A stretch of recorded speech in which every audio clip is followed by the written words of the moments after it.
Hello, everyone. Welcome to Teacher Talk, and this is episode 30. Today, I'm going to talk about something a little bit different than music pedagogy. I'm going to talk about classroom management pedagogy. Because sometimes when I'm teaching level 1, teachers will ask me, why are we learning to teach without talking to children?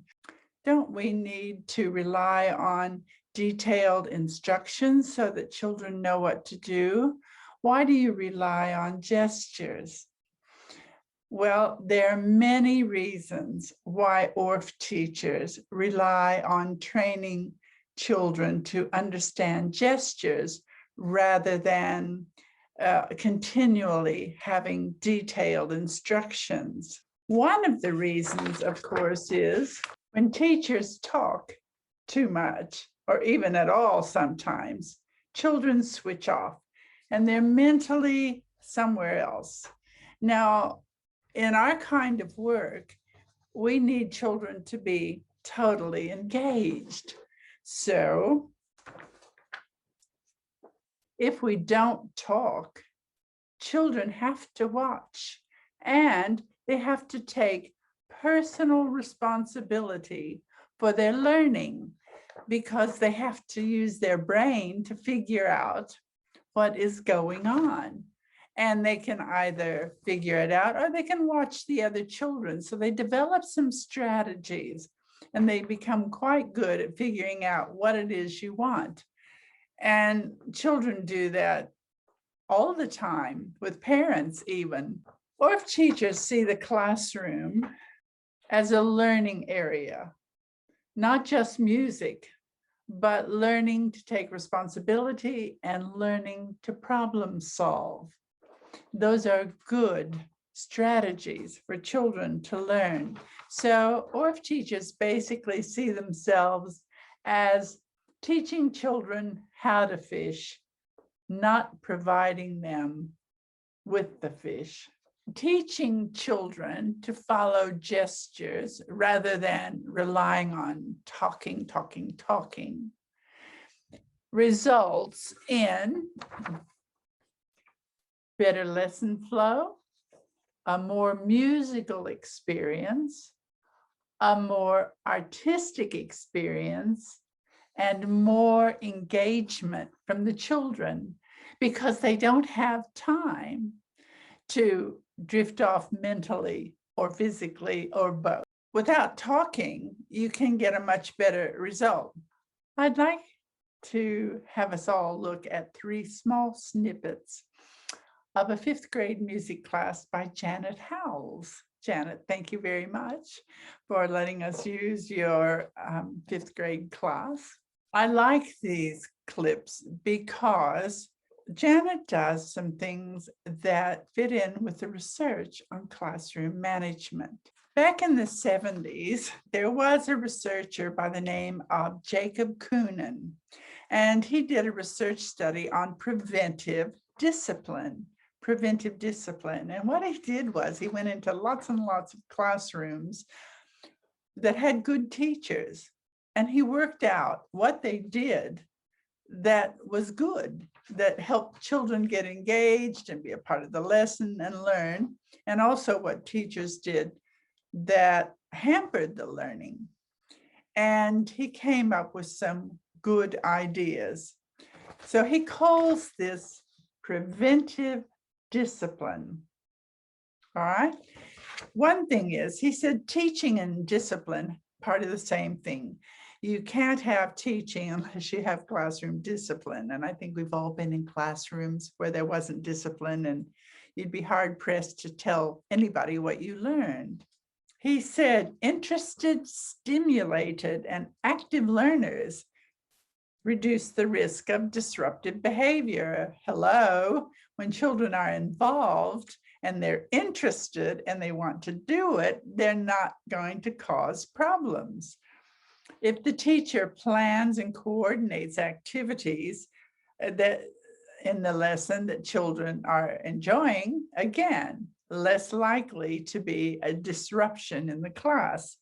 And the last thing, a positive, productive classroom atmosphere is pervasive for everybody, the teacher and the students. So as we watch these little clips, I want you to see all of those things that this teacher, Janet Howells, has included. Her students are involved. The atmosphere in the classroom is very positive and it keeps moving. So the first clip is about Bow Wow Wow, and it's a game. So have a look at the atmosphere in the class, the engagement of the children. Also have a look that if she talks just a slight bit too much, according to the children, they start to waft off. But watch her strategies for bringing them back in. Bow, wow, wow, whose dog art thou? Little Tommy Tucker's dog, bow, wow, wow. Should we give that one a shot today? And then go slow with my shake. That was one we learned to say. Well, we'll hit this one. I like this one. This is a fun one. Here we go. Okay. I'm gonna hug her, I promise. Carter, why don't you be my partner to start, okay? And the girls can go together, okay? Remember, we're all going to move around the circle, so you're only with your partner once or twice.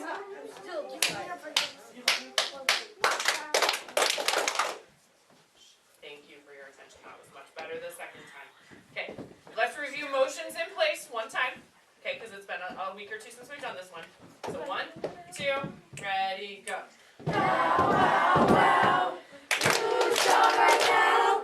Little Tommy Tucker's dog, bow, wow, wow. There we go. Remember how it goes? Yeah. All right, let's play. Here we go. 1, 2.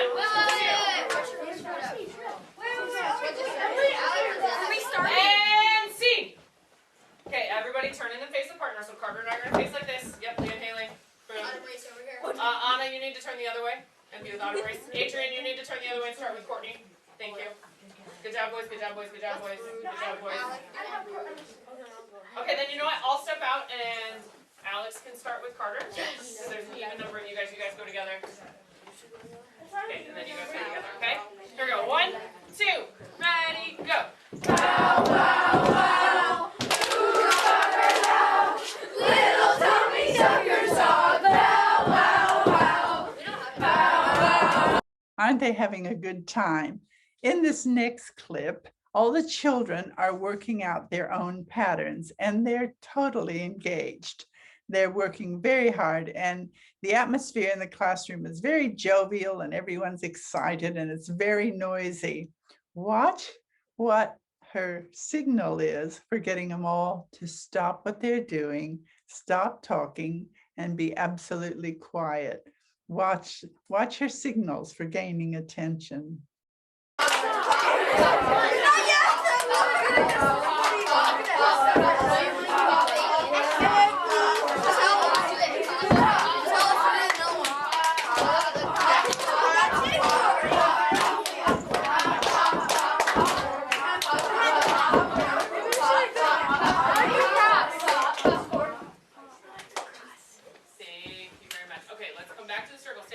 Wasn't that fantastic? The last clip, she's working with a speech rhyme. And again, watch how she re-engages the children in this activity. Okay,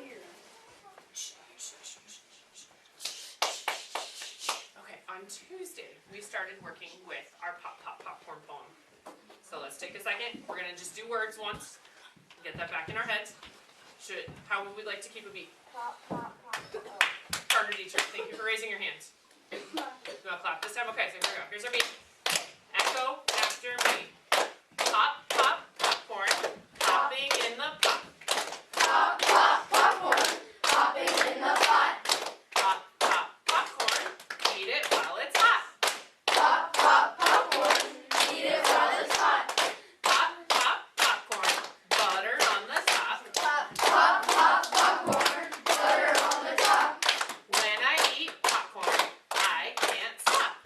When I eat popcorn, I can't stop. Good, let's try it once together. Did we hold tempo or did we start to speed up or slow down as we went? We started to speed up, which tells me you guys are probably a little more comfortable with this. Yes. than I anticipated, which is good. So we'll go just a shade faster this time, okay? All together. 1, 2, ready. Pop, pop, popcorn, popping in the pot. Pop, pop, popcorn, eat it while it's hot. Pop, pop, popcorn, butter on the top. When I eat popcorn, I can't stop. Good, now Thanks to Janet and her 5th grade class for these examples. Now, KOUNIN, the researcher, came up with 6 techniques from watching all the good teachers that you might look up. The only one I'm going to talk about today is momentum. The classroom must have momentum. Momentum means the teacher keeps the lesson moving briskly, doesn't overdwell on one thing or something the children already know and understand. If there's correction, it's done without nagging and then moved on quickly. And then having the students move from one activity to the next without being forced to wait on teaching one person something or doing something else. So once the children get in there, she starts, the class starts rolling, children are engaged, they keep moving. Momentum, according to KOUNIN, is a really important thing to have in a classroom to prevent disruptive behavior. Well, I hope this has been of some use to you, and thank you for joining me today. After 30 of these, I'm going to only put them up once every 2 weeks because I'm working on Gems from Richard Gill. So don't forget to consider joining iacme.org. And there are already some videos up about things we've learned from Richard Gill and the Orff approach. I think you would enjoy them. Bye for now.